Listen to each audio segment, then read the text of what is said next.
Den fælles arktiske strategi for kongeriget Danmark, som det er jo forlæng til, er det grundlag, vi arbejder på med hensyn til den arktiske politik.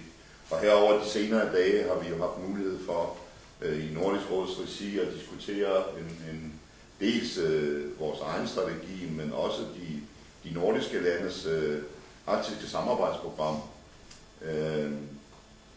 Og det er jo med glæde, at jeg konstaterer, at i forhold til tidligere tiders arktiske diskussion og arktisk politik, så er der sket den udvikling i stort set samtlige arktiske strategier, som i dag er offentligt tilgængelige, altså hvor de nordiske regeringer og den kanadiske og de russiske og de amerikanske osv.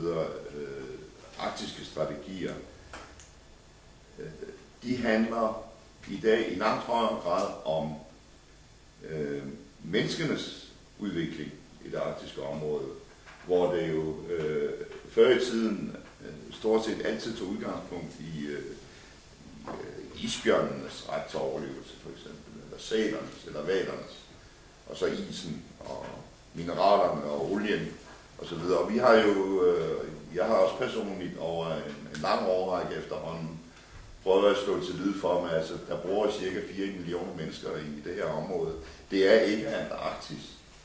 Den norske statsminister, eller udenrigsminister, sagde i går, forskellen mellem Sydpolen og Nordpolen er, at Antarktis består af en klippe med noget is rundt omkring, og Arktis består af 4 millioner mennesker.